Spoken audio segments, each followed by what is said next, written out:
PTI والوں کے لیے بڑی خوشخبری۔ اسلام آباد کی ضلع انتظامیہ نے PTI کو جلسے کی مشروط اجازت دے دی ہے۔ یہاں پر آپ کو اہم خبر سے اپڈیٹ کرتے چلیں۔ اسلام آباد کی ضلع انتظامیہ نے PTI کو جلسے کی مشروط اجازت دے دی۔ ڈپٹی کمشنر اسلام آباد نے عدالتی حکم پر PTI کو 39 شرائط کے ساتھ جلسے کی اجازت دی، جس کے لیے باقاعدہ NOC بھی جاری کر دیا گیا۔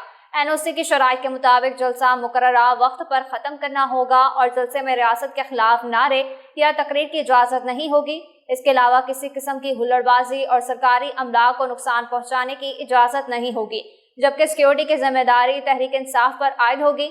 واضح رہے، PTI کی جانب سے 8 جون کو اسلام آباد میں جلسے کی اجازت مانگی گئی تھی، جس پر ڈپٹی کمشنر نے PTI کی درخواست پر فیصلہ کر کے ہائی کورٹ کو آگاہ کر دیا تھا۔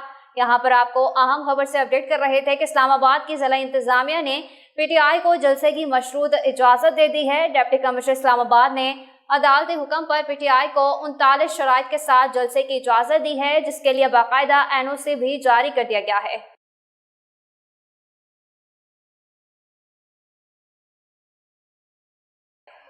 پشاور یونیورسٹی کے طلباء ٹور کے تنازع پر آپس میں گتھم گتھا ہو گئے۔ جامعہ پشاور کے اکنامکس ڈپارٹمنٹ کے چوتھے اور چھٹے سیمسٹر کے طلباء کے درمیان ٹور تنازع پر جھگڑا ہوا، جس میں طلباء نے ایک دوسرے پر لاتوں گھوسوں کی بارش کر دی، جس کی ویڈیو بھی سامنے آ گئی ہے۔ ویڈیو میں طلباء کو بے رحمانہ طریقے سے ایک دوسرے کو مارتے پیٹتے دیکھا جا سکتا ہے۔ تاہم اس دوران کچھ طلباء بیچ بچاؤ کی بھی کوشش کر رہے تھے۔ اس حوالے سے پشاور یونیورسٹی کی انتظامیہ کا کہنا ہے کہ جھگڑے میں ملوث طلباء کی نشاندہی ہو چکی ہے۔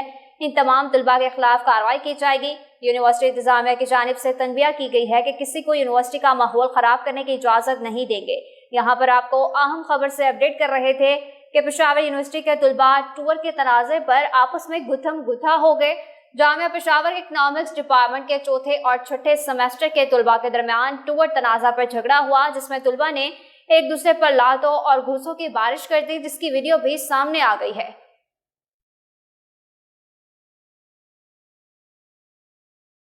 افسوسناک خبر دیں گے، حیدرآباد میں گیس سلنڈر کے دھماکوں سے جان بحق افراد کی تعداد 6 ہو گئی ہے۔ یہاں پر آپ کو افسوسناک خبر دے رہے ہیں حیدرآباد سے، جہاں گیس سلنڈر کے دھماکوں سے جان بحق افراد کی تعداد 6 ہو گئی ہے۔ گیس سلنڈر دھماکوں میں کئی افراد زخمی ہیں، جن میں سے اکثر 60% سے زائد جھلسے ہوئے ہیں اور بیشتر کی حالت تشویشناک بتائی جا رہی ہے۔ 25 زخمیوں کو علاج کے لیے کراچی لایا گیا تھا، جن میں سے 6 بچے انتقال کر گئے۔ شہریوں نے غیر قانونی LPG فروخت کرنے والوں کے خلاف کارروائی کا مطالبہ کیا ہے۔ واضح رہے کہ حیدرآباد کے گنجان آباد علاقے پریٹ آباد میں گیس سلنڈر کی دکان میں سلنڈر میں گیس بھرنے کے دوران دھماکہ ہوا اور آگ لگ گئی۔ آگ نے دکان کے بالائی حصے میں واقع گھر کو بھی اپنی لپیٹ میں لے لیا تھا۔ واقعے میں 60 افراد زخمی ہوئے۔ پولیس کے مطابق ایک دھماکے کے بعد دکان مالک کو بچانے کے لیے لوگ دکان میں گئے تو دوسرا دھماکہ ہوا، جس سے زیادہ افراد زخمی ہوئے، جبکہ زخمی ہونے والوں میں خواتین اور بچے بھی شامل ہیں۔ یہاں پر آپ کو افسوسناک خبر دے رہے تھے حیدرآباد سے، جہاں پر گیس سلنڈر دھماکے سے جان بحق افراد کی تعداد 6 ہو گئی ہے۔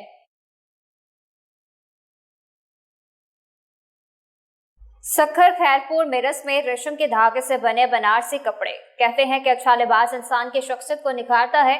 اگر لباس ہو ریشم کے دھاگے سے بنا ہوا تو شخصیت کو 4 چاند لگ جاتے ہیں۔ خیرپور میں بنارسی کپڑا تیار کر کے فروخت کیا جاتا ہے، جس کو خریدنے کے لیے دور دور سے لوگ یہاں آتے ہیں۔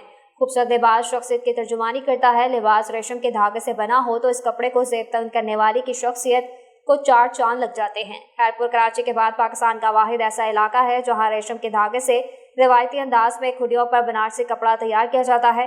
ریشم کے دھاگے سے بنے کپڑے کی نفاست، خوبصورتی اور دیدہ زیب ڈیزائن اپنی مثال آپ ہیں۔ ریشم کے دھاگے سے بنے بنارسی سوٹ، شال، ساڑی خواتین کی اول پسند ہوتی ہے۔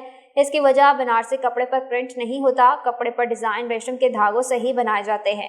ایک بنارسی سوٹ کی قیمت 2000 روپے سے شروع ہو کر 30,000 روپے تک ہوتی ہے۔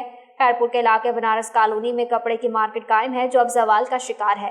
اس کی وجہ دن بدن بڑھتی ہوئی مہنگائی، بارشوں کی تباہ کاری کے باعث بننے والے کپڑے کی صنعت اپنی آخری سانس لے رہی ہے۔ بنارسی کپڑا بنانے والی صنعت سے وابستہ افراد نے حکومت سندھ سے مطالبہ کرتے ہوئے کہا ہے کہ اگر ہمیں آسان اقساط پر قرضے فراہم کیے جائیں تو یہ صنعت ایک بار پھر اپنے عروج پر پہنچ سکتی ہے۔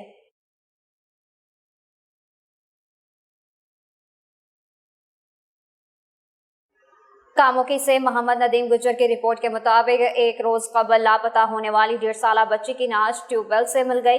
بتایا گیا ہے کہ ٹبا محمد نگر کے رہائشی محنت کش ندیم کی بیٹی 1.5 سالہ زینب بدھ کی شام کو اچانک گھر سے لاپتہ ہو گئی تھی۔ بچی کو گھر والے ڈھونڈتے رہے، علاقہ کی مساجد میں اعلانات بھی کرواتے رہے مگر پولیس کو اطلاع نہ دی۔ اگلے روز بچے کی نعش گھر سے کافی دور واقع ٹیوب ویل کے پانی میں دیکھ کر اہل علاقہ نے گھر والوں کو بتایا، جس پر انہوں نے پولیس والوں کو اطلاع دی تو ASP سرکل کاموں کی اختر نواز تنولی SHO صدر انصر فاروق مان موقع پر پہنچ گئے۔ بچے کی نعش قبضہ میں لے کر پوسٹ مارٹم کے لیے تحصیل ہیڈ کوارٹر اسپتال منتقل کر دیا۔ اس حوالے سے ASP اختر نواز نے بتایا کہ تمام قانونی ضابطے پورے کیے جائیں گے، بچی کا پوسٹ مارٹم کروایا جا رہا ہے، اصل حقائق پوسٹ مارٹم کی رپورٹ کے بعد ہی سامنے آئیں گے۔ بچے کے والد ندیم نے بتایا کہ جب بچے کی نعش ملی تو اس کی ٹھوڑی کے نیچے زخم کا نشان تھا۔